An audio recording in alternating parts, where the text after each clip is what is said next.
911, do you need police, fire, medical? My daughter's dead. She just had to go in there.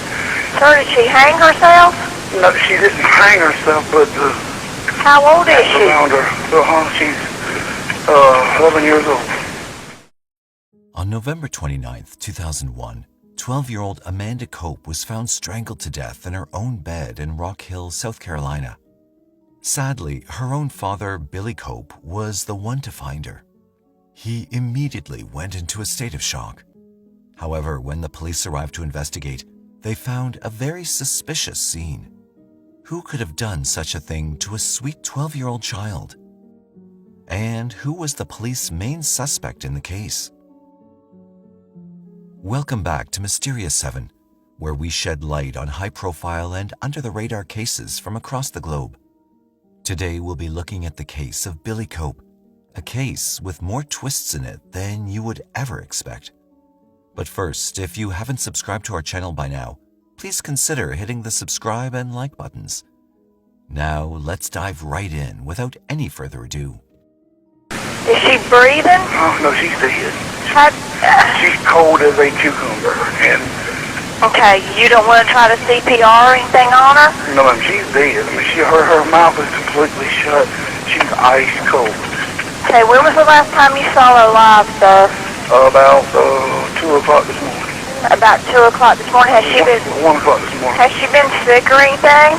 No, ma'am. The thing was just wrapped around her neck. Was it her bed clothing or her sheet? It was her blanket. She just had a blanket laying there, and she rolled over and it wrapped around her neck. It's the green thing on the blanket. She laid on the green blanket with a green blanket, and it had a string wrapped around it. I mean, I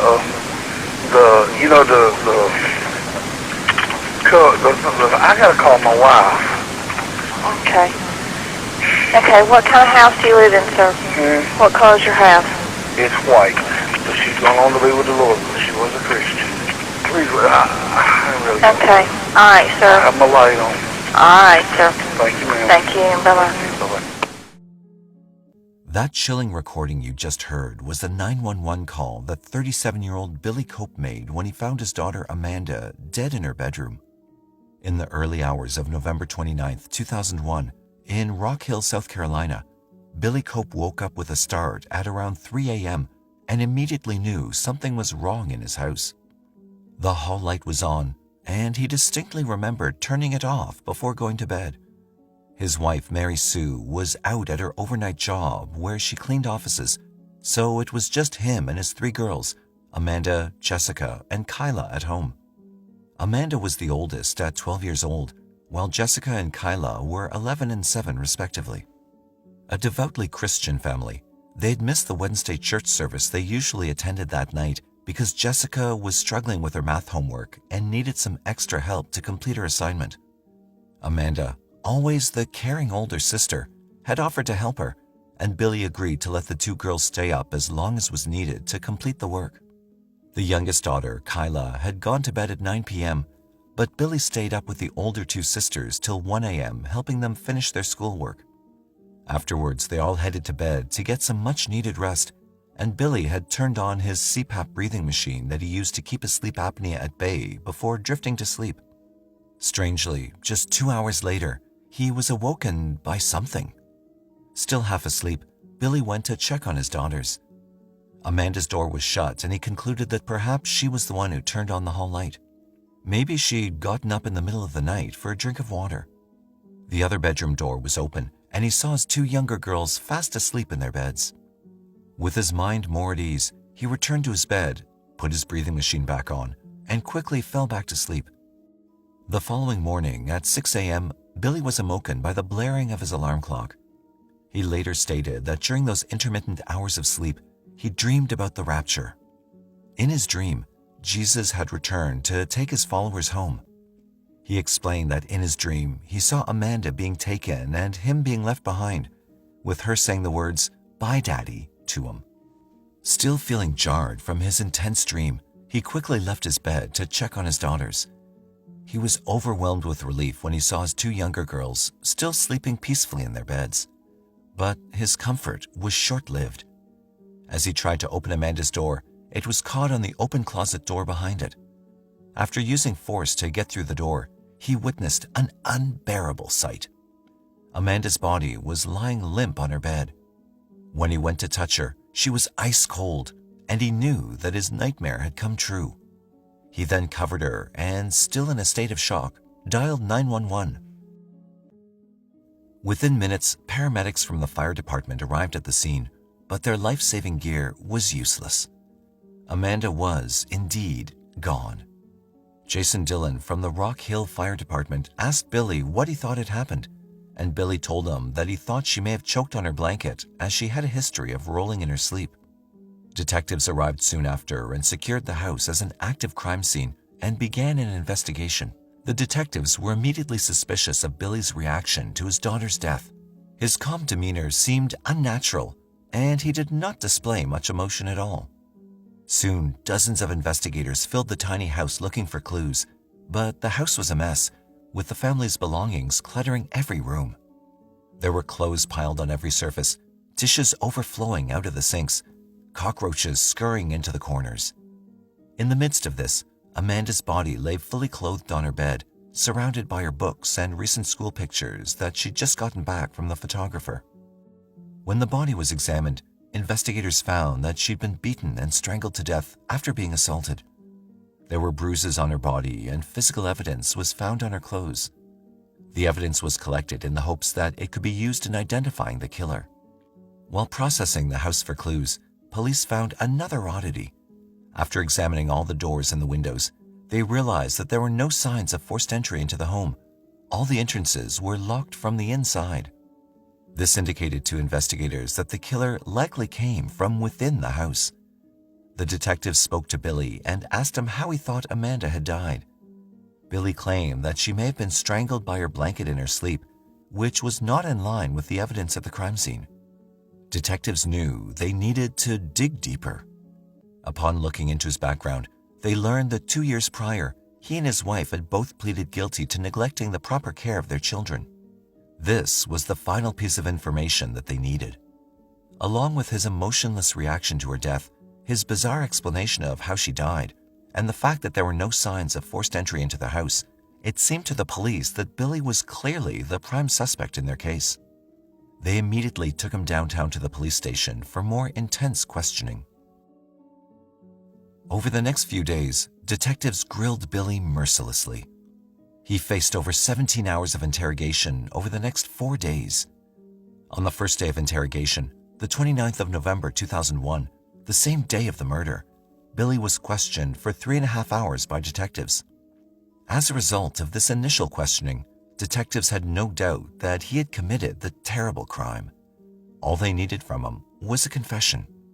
But on that first day, Billy insisted that he was innocent again and again, over 650 times according to the recordings of the interrogations. He told the police that he loved his daughters, and there was no way he would have ever hurt Amanda. He claimed that the only reason he didn't hear anything that night was because the machine he used for his sleep apnea was very loud and it drowned out any outside noise. This seemed unlikely to the investigators, who continued to probe Billy to see if they could get a confession out of him. However, Billy would not admit to the crime. They tried to use his faith against him, saying he'd burn in hell for what he did. They also tried to tell him once the physical evidence they had collected came back as a match to him, he'd have nowhere to hide. Yet, no matter what they said, Billy continued to deny any involvement in the murder of his daughter. Finally, as they entered the 4th hour of questioning on the second day, Billy asked for a polygraph or lie detector test, believing it would be what finally convinced them of his innocence. Unfortunately, this would be where it all began to unravel for Billy. Not long after beginning his polygraph, the individual conducting the test slammed his hand down on the table and told the detectives that they had enough to end the test. He looked Billy in the eye and told him he'd failed the test. Billy was devastated. Following these results, detectives pressed Billy further, wanting to know why he'd done this terrible thing to his daughter. Slowly, Billy began to talk. Billy eventually confessed, yet he seemed unsure of his own statements.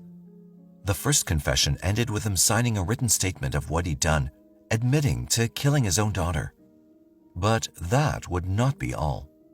By the end of the fourth day of the interrogation, Billy had given a total of 4 different confessions to the police, and none of them matched each other or aligned with the evidence at the crime scene.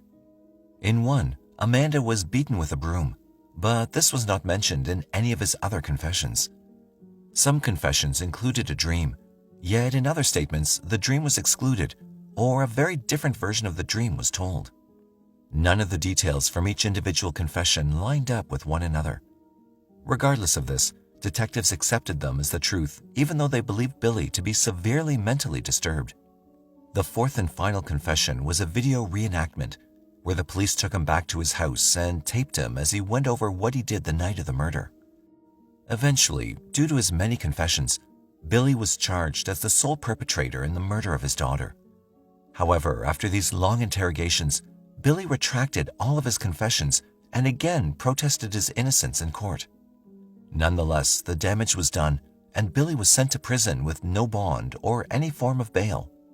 It seemed like the case was done and dusted. A year had passed since the murder. Billy had confessed to the crime, and many people, even those who knew him, were now convinced that he was indeed guilty. But Billy himself was now once again professing his innocence. Phil Beatty, a private attorney from Rock Hill, was now charged to fight this case in court for him. Phil admits that the first time he met Billy, he thought he was guilty.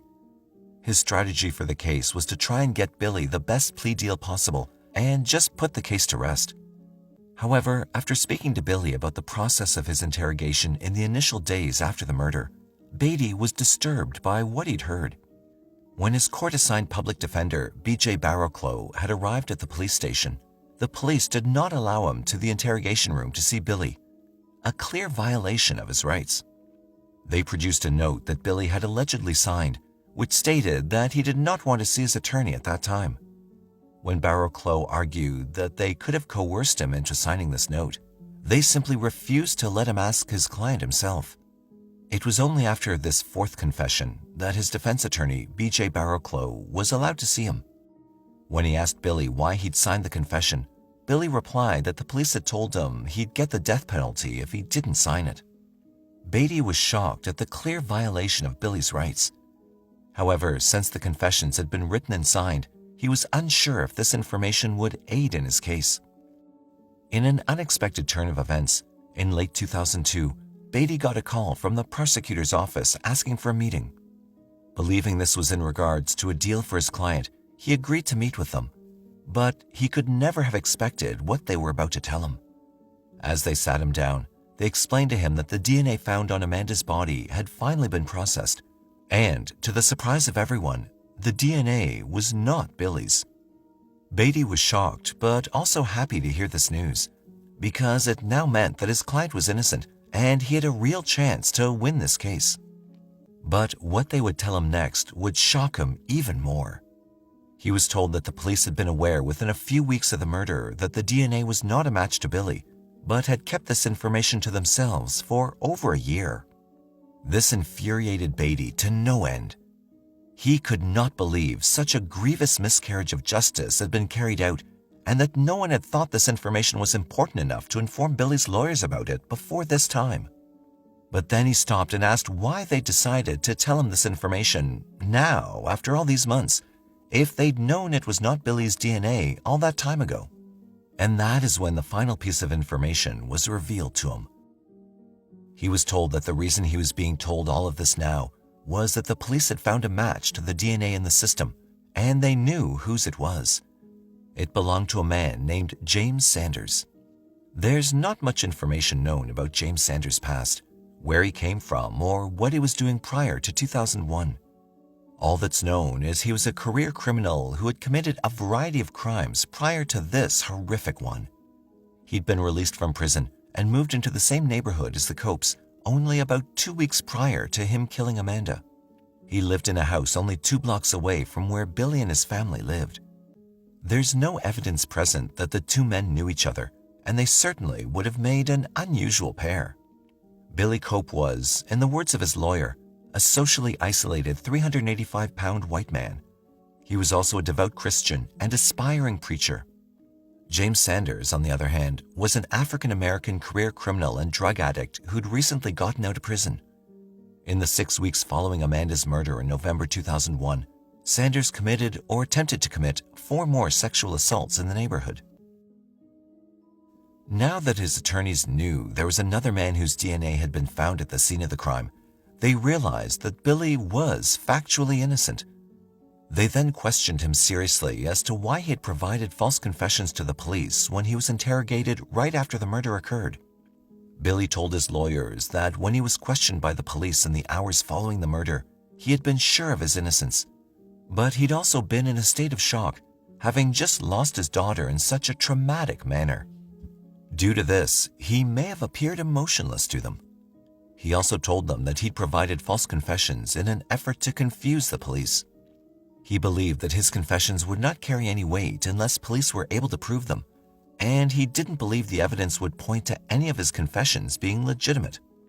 However, in this matter, he was wrong, as the police were willing to accept his confessions, even though none of them matched each other, or indeed the evidence found at the scene.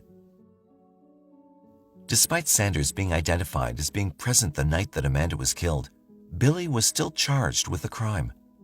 The case went to trial in 2004, and the trial was centered around both sides trying to prove what actually had taken place the night of the murder. While Billy's lawyers argued that Billy was not involved in his daughter's death in any manner, the prosecutors found a simple explanation for both Billy's confessions and the new DNA evidence that had been found. They said that the only logical explanation was that both men were in on it and had carried out the crime together. The prosecutors alleged that this is why there were no signs of forced entry into the house, as Billy had let Sanders in and then locked up again once he'd left. Cope's attorneys said prosecutors were just trying to present the evidence in this manner so they could cover up their inappropriate interrogation tactics. They argued that Cope had mental issues and was so devastated by his daughter's death that detectives were able to manipulate him into confessing to a crime he did not commit. The defense was also not allowed to present crucial evidence to the jury due to Judge John C. Hayes III not allowing it on the grounds of it leading the jury to a logical fallacy. The evidence that was excluded was the fact that in the 4 sexual assaults that Sanders had committed or attempted in the weeks following Amanda's murder, there was never any sign of forced entry. It certainly appears that Sanders was a master at breaking and entering and left no evidence for even the most seasoned of detectives to find. Another key piece of evidence the defense lawyers were not allowed to present to the jury was the testimony from a jailhouse informant who claimed he had overheard Sanders say he had raped and killed a little girl in Rock Hill. These sorts of testimonies are often allowed by courts when they help prosecutors, but in this case, when it could have helped the defendant, it was not allowed. While it may seem clear to you that Billy was not involved in his daughter's death at all, this is not how the jury ended up seeing it. Both Sanders and Billy were convicted and were charged with conspiracy, which means they collaborated with each other to commit the crime. They were each given life sentences without the chance of parole in 2004. In April 2009, the verdict was appealed, and a 3-judge panel from the South Carolina Court of Appeals reversed the conspiracy conviction, ruling that there was no evidence that Cope and Sanders knew each other. However, the South Carolina Attorney General appealed this decision soon after, and the decision was overturned. In 2013, the state Supreme Court upheld Cope's conviction, and the U.S. Supreme Court refused to hear his case. Despite all the evidence seemingly pointing towards Billy's innocence, he remained behind bars. On February 9, 2017, at the age of 53, Billy Cope died of natural causes in state custody. He never got to see the outside of a jail cell after being charged with the murder of his own daughter. Whether or not he was actually guilty, we leave for you to decide. And there we have it, folks. The tragic tale of the murder of Amanda Cope and the nightmare ordeal that followed for her father, Billy. What do you think of the case? Do you think Billy was innocent or guilty? More importantly, was justice served for Amanda Cope? Let us know your opinions in the comments down below. And if you enjoyed the video, please like, share, and subscribe to the channel. Until next time, stay safe and thanks for watching.